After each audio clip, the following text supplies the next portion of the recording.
नरेंद्र भाई प्रधानमंत्री बनने के बाद तो और ज़्यादा बदलाव देखा, लेकिन आज जो है वैसे वो पहले नहीं। पहले तो बहुत प्यारे इंसान थे, आज भी है। फ्रीडम ऑफ स्पीच को बहुत ज़्यादा कर्टेल कर दिया है ऐसा सब कहते हैं, पर जब कंगना रनौत कहती है कि असली फ्रीडम हमें 2014 के बाद में बाप मिली रे, है। बहुत बड़ी वो फ्रीडम फाइटर है। 2014 के बाद जेल में गई थी शायद वो। देखिए, पद्मश्री अब ऐसे व्यक्ति को भी दिया जाता है जिसका कोई अवधा नहीं होता है। हाय, सब ठीक है? मैं हूँ संजय राउत और आप मेरे साथ देख रहे हैं नेशन नेक्स्ट। देखते रहो। Hello and welcome to Dialogue at Nation Next. मैं हूँ राधिका धवड़ और आज मेरे साथ राज्यसभा एमपी और शिवसेना लीडर संजय राउत जी है। Very warm welcome sir. नमस्कार। ईडी के बारे में जब भी मेंशन होता है तो आप बहुत डिटेल में उसके बारे में बात करते हैं। तो ये कल ही की बात है कि ईडी ने उद्धव ठाकरे जी के ब्रदर इन लॉ के एसेट्स सीज किए हैं एक मनी लॉन्ड्रिंग केस में। क्या होता है मनी लॉन्ड्रिंग? देखो, मनी लॉन्ड्रिंग ये नाम आजकल इतना चर्चा में है। Money laundering, money laundering, money laundering. मेरे जैसे व्यक्ति के ऊपर भी ईडी ने एक्शन लिया, मेरी फैमिली के ऊपर एक्शन लिया। हम क्या है, हमारा तो कुछ नहीं है। मैं हमेशा बोलता हूँ, मैं तो लोअर मिडिल क्लास आदमी हूँ। फिर भी जिस प्रकार की राजनीति बीजेपी शासित जो केंद्र की सरकार है,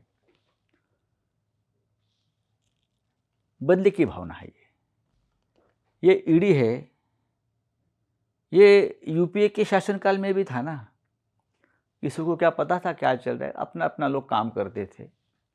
लेकिन जब से ये मोदी शाह का सरकार आ गया है बीजेपी का, तब से ईडी सीबीआई पीछे पड़ गया, इनकम टैक्स पीछे हो गया, अब हो गया है ईडी। मनी लॉन्ड्रिंग और कौन सा वो कानून PMLA,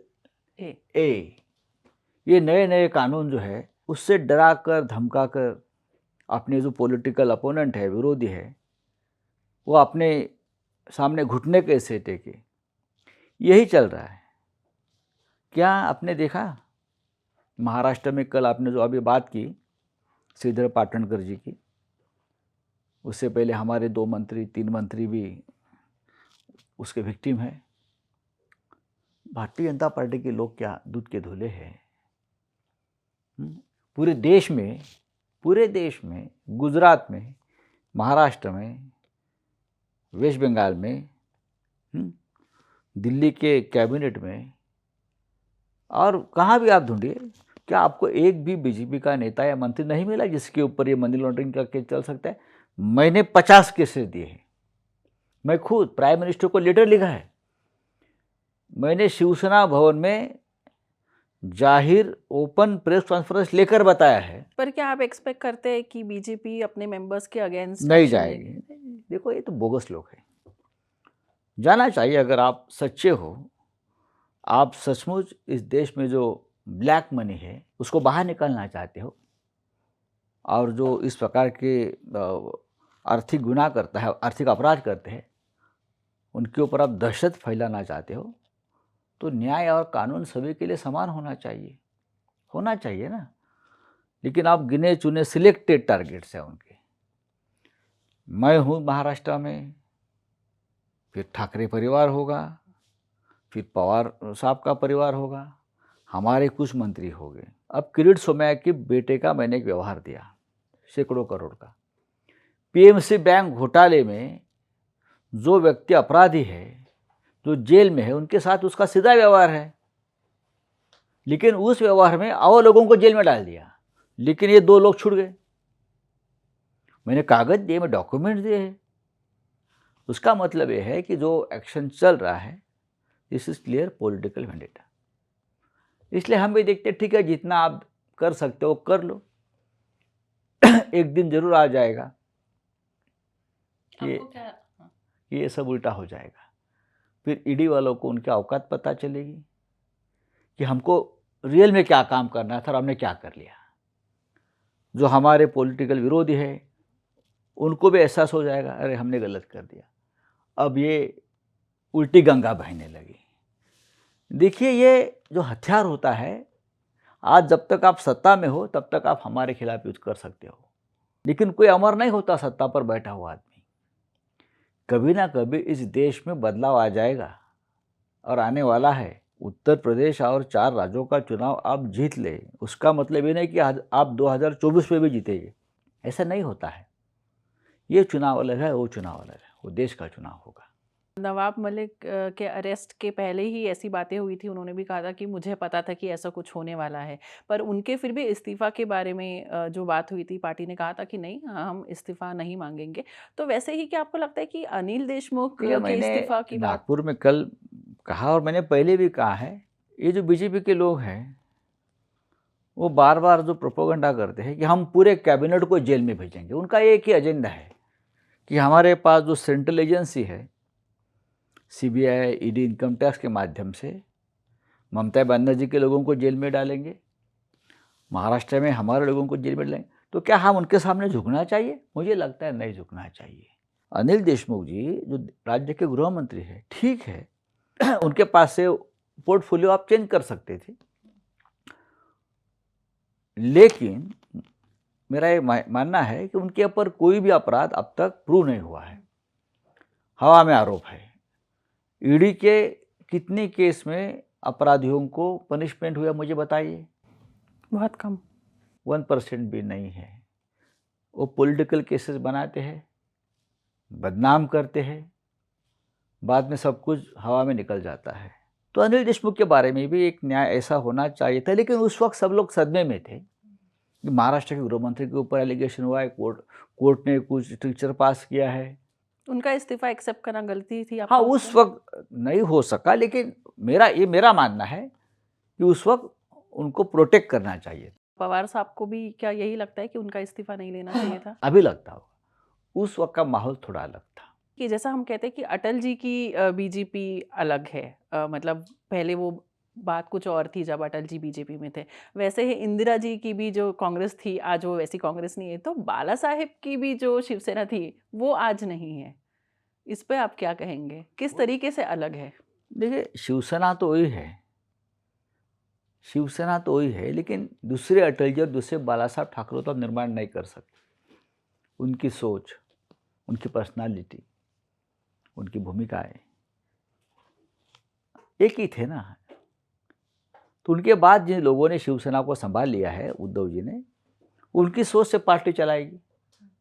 लेकिन आज वो जनरेशन है जिसने बाला साहब ठाकरे जी को देखा है और वो सोचते हैं कि आज भी हमारी पार्टी उनके विचारधारा के ऊपर ही चल रही है।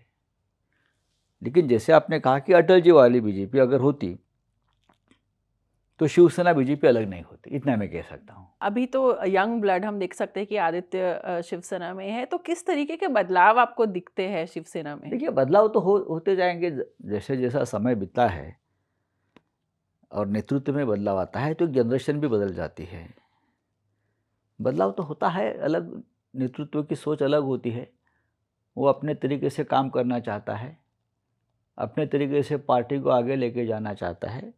अब मेरे जैसे व्यक्ति है जो जिसने बाला साहब ठाकरे जी के साथ 30 साल तक काम किया है, सीधा मैंने उद्धव जी के साथ भी काम किया और मैं अब आदित्य के साथ भी काम कर रहा हूँ। पर बाला साहेब जी और उद्धव जी में क्या फ़र्क आपको डेफिनेटली समझ फ़र्क में है, आता है? फ़र्क तो होगा ही ना। मैंने कहा ना, फ़र्क तो होना ही चाहिए, इसलिए वो बाला साहब ठाकरे थे। मैंने देखा है कि आपके फ़ोन पे भी वॉलपेपर है बाला साहेब जी का। ये सच है कि आज भी मेरे फ़ोन में उनका वॉलपेपर है, मेरे दिल में उनका वॉलपेपर है, मेरे दिमाग में भी वो है। आज भी मेरा पूरा, मैं उनके साथ बहुत मेरी ज़िंदगी उनके साथ। मैं जब सुबह उठता हूँ तो उनके बारे में ही सोचता हूँ, क्योंकि मुझे और उनको एक दूसरे की इतनी आदत हो गई थी। लगभग 25-30 साल हम एक दूसरे के साथ बहुत करीब से काम किया है। मैं जब सोचता था तो उनके दिमाग से ही सोचता था कि वो क्या चाहेंगे। जब मैं लिखूंगा, एक आज सामना का अग्रलेख लिखूंगा और कुछ करूंगा, बोलूंगा, और एक ऐसी व्यक्तिमत्व थे वो, जैसे आप उनको तो आपने देखा है कि एक टाइगर है, इतने उग्र नेता है, लेकिन असल में ऐसे नहीं थे। हम सबको उसने संभाला। जब मेरी उम्र सिर्फ 28 साल की थी तब उसने मुझे सामना का एडिटर बनाया था। उनका एक विज़न था। आज भी मुझे लगता है कि मेरे साथ है, जब भी मैं कुछ करता हूँ, बोलता हूँ, लिखता हूँ या कहाँ जाता हूँ, तो ऐसा मुझे लगता है कि शायद वो मेरे साथ है और मुझे वो प्रेरणा दे रहे हैं कि आप जाइए आगे। तो ये तो है, मेरे आस-पास तो रहेगा क्योंकि उनके सिवा मेरी ज़िंदगी में और कुछ नहीं था, बाला साहब के सिवा। जब मैं सब कुछ काम कर रहा था, तो वो मेरे साथ हमेशा रहे, तो मैं कैसे उनको भूल सकता हूँ? राजनीति होती है, राजनीति जाती है, लेकिन एक रिश्ता होता है, वो हमेशा रहता है। आज के लोग स्पेशली यंगस्टर्स को पता है कि नरेंद्र मोदी प्राइम मिनिस्टर है, पीएम मोदी के तौर पे उन्होंने उनको देखा है। बहुत कम चीफ मिनिस्टर ऑफ गुजरात भी देखा हुआ है, पर आपने उनको नरेंद्र भाई देखा है ना करके हमने। देखा हुआ है, तो वो हम क्या फ़र्क है आप दोनों नहीं, नहीं, नहीं। में? अगर आज भी आप उद्धव ठाकरे साहब को मिलेंगे, तो आपको वही उद्धव ठाकरे आपको लगेंगे, जो आपने उनको 10 साल पहले मिला या 15 साल पहले उनको देखा है। लेकिन हमने या हमारे जैसे बहुत से लोगों ने नरेंद्र भाई जी को देखा है। मैं तो उनको जब वो पार्टी सेक्रेटरी थे तब से मैंने देखा है उनको। बदलाव तो अब गुजरात के मुख्यमंत्री बनने के बाद तो बहुत बदलाव हमने देखा उनमें। किस तरीके का बदलाव? प्रधानमंत्री बनने के बाद तो और ज़्यादा बदलाव देखा। लेकिन आज जो है वैसे वो पहले नहीं थी, इतना मैं कहूँगा। कैसे थे आप, प्लीज़ अगर बता सकते हैं? हाँ, पहले तो बहुत प्यारे इंसान थे, आज भी है। आज उनके साथ कम्युनिकेशन लोगों का कम होता है, लेकिन चलता है, राजनीति में होता है। देवेंद्र फडणवीस के साथ आपका एक लव हेट रिलेशन हमेशा नज़र आता होना ही है। चाहिए। बिल्कुल। हम दोनों अलग पार्टी में काम करते हैं। हम दोनों जो लव हेट का रिलेशन है, हम कभी एक साथ भी रहे हैं। एक दूसरे के साथ हमारे पॉलिटिकल झगड़े भी हुए हैं, आज भी होते हैं, आगे भी होते रहेंगे। जी। ये तो हमारे पॉलिटिक्स की सबसे बड़ी ब्यूटी। लेकिन महाराष्ट्र में एक परंपरा रही है, चाहे आप राजनीतिक विरोधी हो, लेकिन वो वहाँ तक संघर्ष सीमित रहना चाहिए। लेकिन आज ये नहीं हो रहा है महाराष्ट्र में। महाराष्ट्र की राजनीति पूरी तरह से बदल गई है। हम हमेशा हमको हमारी परंपरा रही महाराष्ट्र की, यशवंतराव चव्हाण जी हो, चाहे बाला साहब ठाकरे जी हो, शरद पवार साहब हो, यहाँ विदर्भ में शेषराव वानखड़े साहब थे, नाशिकराव तिरपुड़े साहब थे, सुधाकरराव नाईक, वसंतराव नाईक, ये बड़े बड़े नेता यहाँ से भी हुए। लेकिन राजनीति में राजनीति का स्तर कभी ये लेवल पे गिरते हुए हमने देखा नहीं कि आपने जो राजकीय विरोधी है वो कभी जैसे कि पाकिस्तान से आए हैं और अभी उनको ख़त्म ही करना है, इस लेवल पे राजनीति चल गई है अब। ये कभी नहीं हुआ था हमारे यहाँ। एक दूसरे को संभल कर, एक दूसरे का उंगली पकड़कर इस राज्य की राजनीति हमेशा होती रही है, चाहे कितना भी कठोर अपोजिशन या हमारा विरोधी हो। लेकिन आज ये ख़त्म हो गया है सब। ये आपको भी शायद, आप नागपुर में जब लोग बैठते हैं, मैं देखता हूँ, नागपुर में हम पहले भी बहुत बार आते थे, सबके घर में जाते थे, सब हमको मिलने आते थे। आज लोग डरते हैं एक दूसरे से मिलने को। ये राजनीति हमने ज़िंदगी में कभी देखी नहीं। दूसरे पार्टी के हाँ, लोगों बाला से। साहब ठाकरे के यहाँ तो दरबार भरता था। कांग्रेस के लोग भी आते थे, बीजेपी के लोग भी एक साथ बैठते थे। हमने पवार साहब के यहाँ भी देखे हैं। वसंतराव नाईक को जब हमने देखा तो हम बहुत युवा थे, लेकिन उनके यहाँ भी हमने देखा है सब। लेकिन आज ये नहीं हो रहा है। लेकिन महाराष्ट्र की ये परंपरा हम लोगों ने ख़त्म कर दी है, कुछ लोगों ने ख़त्म कर दी है। As a leader of opposition आप देवेंद्र फडणवीस को कैसा समझते हैं, कैसा काम है उनका? क्योंकि बहुत ज़्यादा ऑपोजिशन की बात करते हैं तो कांग्रेस के बारे में बात होती है और कांग्रेस को एक बहुत वीक ऑपोजिशन करके अब तक देवेंद्र फडणवीस उस भूमिका में नहीं गए कि मैं लीडर ऑफ अपोजिशन हूँ। महाराष्ट्र एक बड़ा राज्य है, देश का प्रमुख राज्य है। उस राज्य में लीडर ऑफ अपोजिशन का जो प्रतिष्ठा होती है, जो पद होता है, जो गरिमा होती है, बहुत बड़ी होती है। ये हमने देखा है। लेकिन आज भी देवेंद्र जी 2.5 साल के बाद भी सीएम इन वेटिंग की भूमिका में है, ऐसा लगता है मुझे, और उसकी वजह से अब गड़बड़ हो रही। देखिए, जब ये सरकार की जितनी आयु है उतनी तो सरकार जिएगी, रहेगी। 2.5 साल हो गए, आप बोलेगे 10 दिन में गिरेंगी, 15 दिन में गिरेगी, 20 दिन में गिरेगी, 3 महीने में गिरेगी। आप तो तारीख पे तारीख दे लो, सरकार 2.5 साल हो गया और 5 साल पूरे करेगी। तो आपने आपकी जो भूमिका आपको जो मिली है वो बहुत महत्वपूर्ण है पार्लियामेंट्री डेमोक्रेसी में। इसीलिए तो ये लीडर ऑफ अपोजिशन का पद बहुत महत्वपूर्ण होता है। इसलिए तो लोकसभा में बीजेपी ने कांग्रेस को ये पद मिलने नहीं दिया अब तक 2 चुनाव में। आपने देखा होगा लोकसभा में पहली बार, ये लोकसभा और पिछली बार लोकसभा में लीडर ऑफ अपोजिशन का पद ही नहीं है। बीजेपी ने उनको मिलने भी नहीं दिया है, क्योंकि उनके मालूम है अगर उस पद पर बैठा हुआ व्यक्ति बहुत कुछ कर सकता है, बहुत कुछ कर सकता है। बड़े बड़े नेताओं को हमने महाराष्ट्र के विधानसभा में देखा है जो कभी सत्ता में नहीं रहे, लेकिन एज लीडर ऑफ अपोजिशन वो राज्य के और देश के नेता बनकर चले गए। देवेंद्र जी राज्य के मुख्यमंत्री रहे हैं 5 साल तक, राजनीति की है, युवा थे तब से राजनीति शुरू की है। अगर वो अपनी भूमिका ठीक से अदा करते यहाँ लीडर ऑफ अपोजिशन की, तो आने वाले दिनों में उनको ज़्यादा फायदा होता, उनकी लीडरशिप ज़्यादा मजबूती से और पॉपुलर लीडरशिप बनकर और आ गया। आज क्या हो गया कि ये जो हेट की राजनीति जो है उनके वो नेता बन गए हैं, उस विचारधारा के वो नेता बन गए हैं। और महाराष्ट्र में ये राजनीति इस प्रकार की ज़्यादा दिन तक लोग नहीं चलाते। फ्रीडम ऑफ स्पीच को बहुत ज़्यादा कर्टेल कर दिया है ऐसा सब कहते हैं, पर जब कंगना रनौत कहती है कि असली फ्रीडम हमें 2014 के बाद में बाप रे, मिली है।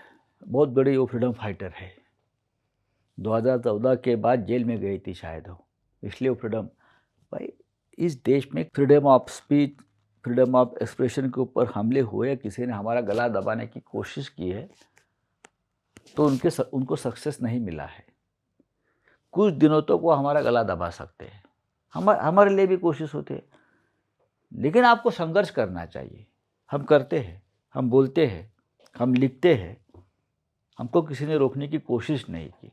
पर क्या पद्मश्री जिन्हें मिला है, क्या उनसे ये स्टेटमेंट्स आप एक्सपेक्ट करते हैं? देखिए, पद्मश्री आप ऐसे व्यक्ति को भी दिया जाता है जिसका कोई अवधा नहीं होता है। अब वो महत्व ख़त्म हो गया है उस किताबों का। जैसे ब्रिटिश काल में उस वक्त राव साहब वगैरह जो पदवियाँ थी वो देते थे, वो ब्रिटिशों की चमचों को देते थे, उस काल में देते थे। अब यही हो रहा है ना, और क्या हो रहा है? सब जो अपने चमचे होते हैं, अपने आसपास है, जो हमारे भजन करेगा, कीर्तन करेगा हमारे लिए, उनको ही दिया जाता है। कुछ लोग हो गए उसमें से अच्छे नहीं, लेकिन ज़्यादा से ज़्यादा लोग होते हैं जो उनके प्रचारक हैं सरकार के, उनके पार्टी के, उनको ही दिया जाता है। पहले भी यही हुआ है। चंद्रकांत पाटिल इन्होंने कहा कि नरेंद्र मोदी जी सिर्फ 2 घंटे सोते हैं और अभी वो कोशिश कर रहे कि वो ना सोए ताकि वो और देश की सेवा कर सके, तो इस पे आप क्या कहेंगे? ऐसे जो युग पुरुष होते हैं, संत महात्मे होते हैं, जिनको नींद नहीं आती, वो तो हिमालय में मिलते हैं। लेकिन अब दिल्ली में हमारे प्रधानमंत्री सिर्फ 2 घंटा सोते हैं, और वो भी 2 घंटे की नींद भी उनको नहीं आनी चाहिए, इसलिए वो कोई रिसर्च या योग कर रहे हैं। तो ऐसे लोगों को हिमालय में होना चाहिए। चंद्रकांत पाटिल जी को समझना चाहिए। हाँ, मुझे मालूम है कि महाराष्ट्र के बीजेपी के नेताओं की नींद उड़ गई है, वो सो नहीं पा रहे। जब से उनकी सत्ता चली गई है महाराष्ट्र से, तब से वो नींद में जागते हैं हमारे नाम से, और उनकी नींद उड़ गई है। लेकिन किसी भी एक, देखो, ये शरीर का एक धर्म होता है, 2 घंटा 4 घंटा आपको सोना ही पड़ता है, नहीं तो शरीर खत्म हो जाएगा आपका। लेकिन ये जो लोग हैं चमचे, जैसे मैंने कहा, वो कुछ भी बोलते हैं। ये लोग हमारे प्रधानमंत्री को बदनाम कर रहे हैं, ये लोग हमारे प्रधानमंत्री के खिलाफ बोल रहे हैं। पूरा जग हमारे पे हंस रहा है इस प्रकार की वक्तव्य देखकर। अमृता फडणवीस जी ने, मेरे इंटरव्यू में आपके बारे में मैंने पूछा कि एक शब्द अगर आप संजय राउत के लिए कहना चाहेंगे, तो उन्होंने कहा नॉटी। हाँ, मैं नॉटी हूँ, उसमें क्या है? अगर उनको लगता है कि हम नॉटी है तो नॉटी है। नॉटी क्या कोई गाली है क्या? नहीं। अगर हमारी भाभी जी को लगता है कि हमारे जैसे लोग राजनीति में नॉटी है, जी हाँ। बीजेपी की अलायंस AIMIM के साथ है, आपको ऐसा क्यों लगता है? हिडन अलायंस है, हमको क्यों लगता है? पूरे देश को लगता है। अपने यूपी में देखा होगा, हमने बंगाल में देखा है। अगर एमआईएम को बीजेपी को हराना था तो जिस प्रकार की गंदी राजनीति ये लोग यूपी में कर रहे तो नहीं करते। अब सबको मालूम है ये एमआईएम जो है ये बीजेपी की बी टीम है, सी टीम है, डी टीम है। सिर्फ मुसलमानों का वोट काटना और किसी को हराना ये उनका मकसद है, और बीजेपी को नहीं हराना है उनको। जो बीजेपी के खिलाफ लड़ रहे हैं उनको हराने के लिए ये मैदान में आते हैं। कश्मीर फाइल्स बहुत बड़ा मुद्दा आज बन गया है। नहीं, मुद्दा नहीं है, बीजेपी मुद्दा स्टेट्स ने उसको टैक्स फ्री डिक्लेयर किया, तो क्या महाराष्ट्र सरकार करेंगी उसे? नहीं, देखिए टैक्स फ्री होने से, मैंने खुद ठाकरे फिल्म बनाई थी, बहुत बड़ी फिल्म थी, लेकिन महाराष्ट्र में हमने टैक्स फ्री नहीं किया। जिनको देखना हो देख लेंगे, लोग देखते हैं जाकर। और खुद प्रधानमंत्री जिस फिल्म के प्रचारक है तो उनकी वो फिल्म तो उनके लोग देखेंगे, तो आप जबरदस्ती क्यों कर रहे हो? संजय राउत को ईडी से डर क्यों नहीं लगता है? मैं तो किसी से नहीं डरता हूँ, इसलिए कि मैंने बाला साहब ठाकरे जी के साथ मेरी ज़िंदगी गई है। हमारे लिए डरना मना है। ईडी क्या करेगी? ईडी जेल में डालेगी, ईडी झूठे मुकदमे डालेगी, ईडी मेरे परिवार को टॉर्चर करेगी। ईडी और क्या कर सकती है? उसके सिवा ईडी क्या करेगी? या सेंट्रल एजेंसी क्या करेगी? ईडी बदनाम करेगी हम। जो लड़ने वाला आदमी होता है और जिसके पास कुछ नहीं है गंवाने के लिए, वो कभी किसी को डरता नहीं। क्यों आपको लगता है कि आपके पास कुछ नहीं है गंवाने के लिए? मेरे पास कुछ नहीं है, मेरे पार्टी के सिवा और बाला साहब के आशीर्वाद के सिवा, जो हमेशा मेरे साथ रहे। Thank you so much sir, thank you so much. धन्यवाद। Subscribe to Nation Next YouTube channel and press the bell icon to get regular updates from Nation Next. Also like Nation Next Facebook page and follow us on Instagram and Twitter.